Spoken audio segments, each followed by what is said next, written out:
Hi guys, Miss Buznangle here. So we're going to talk about heroes and heroines today. This is probably one of the most well-known portions of mythology because there's lots of hero myths out there. Take, for example, Hercules. Most of you have probably heard of Hercules. You've heard of Maui. You've heard of Thor. So they're very popular in today's society, heroes are. And so hero myths, in turn, then become pretty popular. And you're going to learn some pretty interesting things about hero myths today. We'll focus on heroines a little bit later. Today is strictly about the heroes. So, it's hero time. Heroes normally have some sort of characteristic about them that's very unique to who they are and is very important to who they are. Maybe they're brave, they're clever, they're strong. Maybe they're mischievous and are able to trick people. Maybe they're extra good looking. Whatever it is, heroes have something about them that makes them unique and is very important to their story in the long run. And there are lots and lots of examples of heroes. Take, for example, Perseus. Now, my Percy Jackson fans out there, your favorite son of Poseidon, Percy Jackson, is named after Perseus, who is a Greek hero known for slaying Medusa and cutting off her head. So that's fun. Then we have Hercules, or Heracles. The Greek actually refer to him as Heracles, and the Roman call him Hercules. It's just like how the Romans and Greeks worshiped kind of the same gods, but they have different names.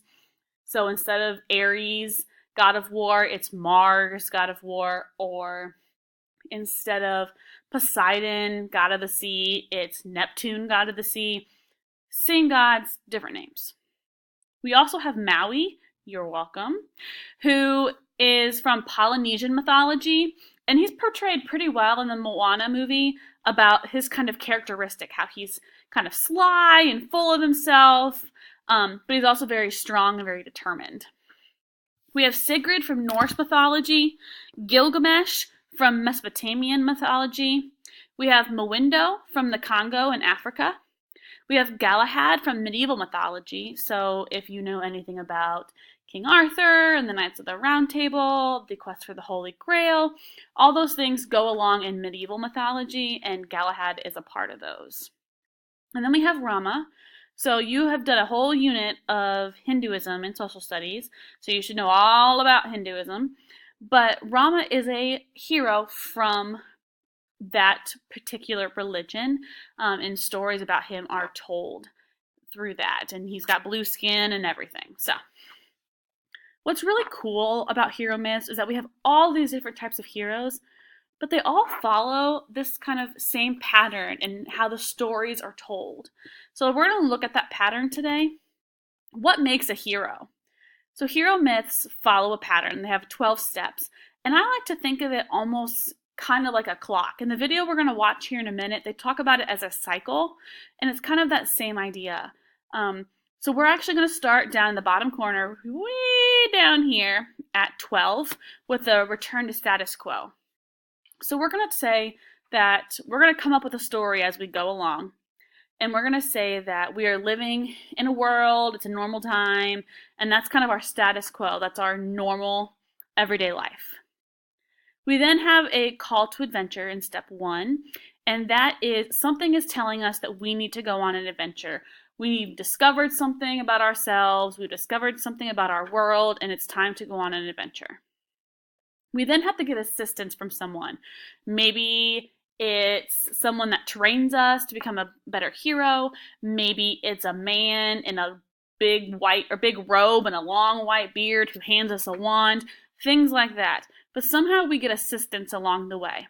And then we depart. We leave our normal everyday life, we leave our normal world, and we go off into this new place to adventure and become a hero. At 4 o'clock then, we travel. We travel and we experience trials. We fight monsters, we become stronger, we learn things about ourselves. Step 5 then is that we have this approach to our big trial, our monster that we have to slay. So let's say, for example, we're down in the underworld and we have to slay a dragon. And so Step 5 is we're getting ready to fight that dragon, and maybe even we attempt to do it one time, but we fail and we hit our crisis point at step 6. And this is the hero's lowest moment. This is when we've been defeated, people have left us, we're seriously hurt, we don't think we can do it. In some myths, the hero even dies at crisis point and then it comes back to life somehow or another, extra lives like in Mario. So then, after our crisis point, we get back up again and we fight back and we are able to defeat the monster. We're able to slay the dragon, conquer that trial, whatever it is that we had to do. And because of that, we receive some sort of treasure. So sometimes it's a sword, it's a magical power, it's experience. We learn something about ourselves, whatever it is. Step 8 is the result. So in this step, we have just conquered our beast, and let's pretend that we're in the underworld, okay? And we've slayed our dragon, and we've won this magical sword. And now because of this, all the dragon's little minion friends are not too particularly happy with us that we killed their head honcho. So now they're going to attack. And that's the result of us defeating our dragon. That is what we get for defeating our monster, conquering our trial. And then in 9, we return to our normal world. We have left this place we were in before, and now we're back in our normal world. But we see that in step 10, our lives aren't the same as they were before.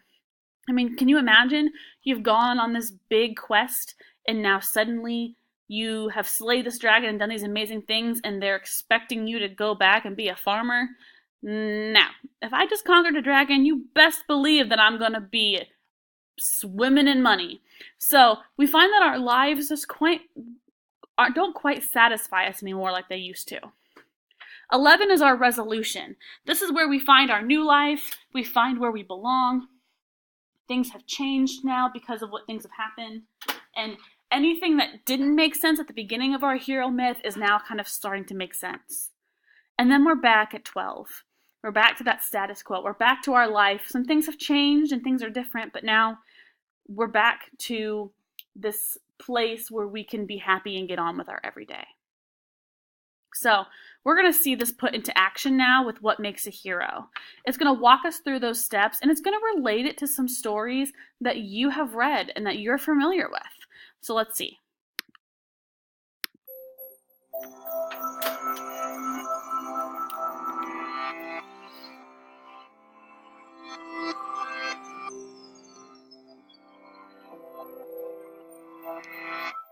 What do Harry Potter, Katniss Everdeen, and Frodo all have in common with the heroes of ancient myths?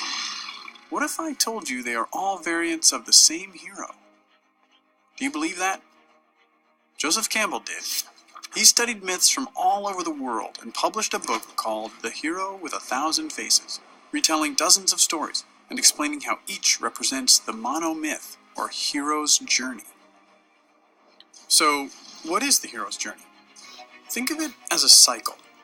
The journey begins and ends in the hero's ordinary world, but the quest passes through an unfamiliar, special world. Along the way, there are some key events. Think about your favorite book or movie. Does it follow this pattern? Status quo, that's where we start. 1 o'clock, call to adventure. The hero receives a mysterious message, an invitation, a challenge. 2 o'clock, assistance. The hero needs some help, probably from someone older, wiser. 3 o'clock, departure. The hero crosses the threshold from his normal, safe home and enters the special world and adventure. We're not in Kansas anymore. 4 o'clock, trials. Being a hero is hard work. Our hero solves a riddle, slays a monster, escapes from a trap. 5 o'clock, approach. It's time to face the biggest ordeal, the hero's worst fear.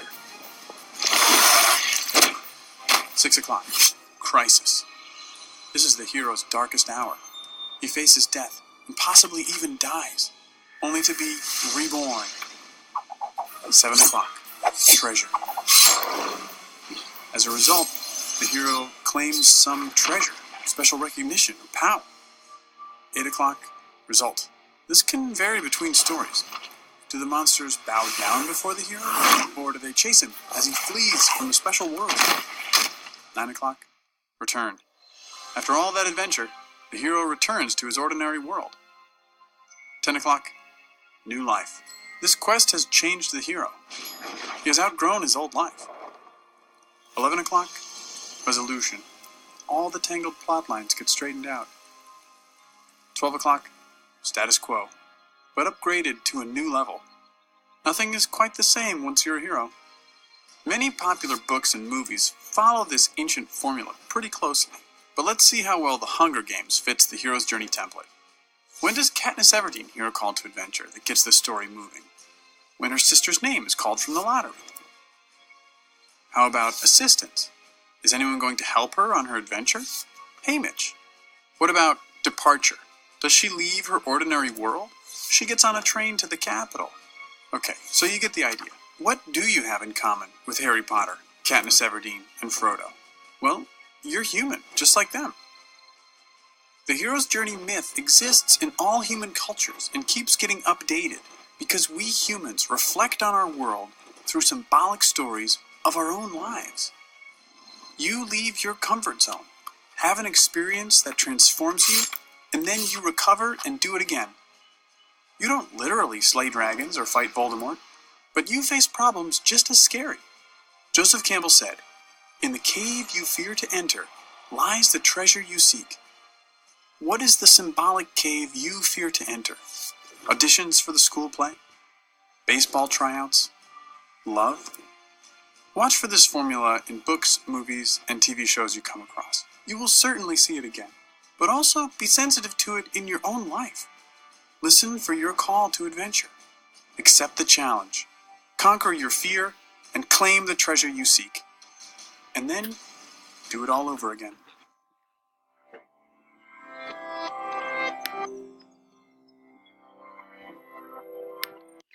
Now, the video did get a little inspirational at the end, but it does make a good point. So, hero myths are very much relevant to what you guys do today and what you guys do and what you read every day. The Hunger Games and Harry Potter, Maze Runner, Percy Jackson, all those things, they follow this kind of same pattern. Now, mind you, not all these myths have all 12 of these steps. Oops, wrong way. So, not all of them have all 12 of these, but they do have the majority of them, or at least some variant of them. And so, it's important that we know these kinds of things, so when we're reading stories and when we're watching movies, we can look for this kind of stuff. And what's really cool at the end of the day is that across the world, there are all these different stories, and yet the pattern is still there. The stories that you read from Canada follow a pattern that's very similar to stories that you read about from Russia. It's just amazing how that stuff happens.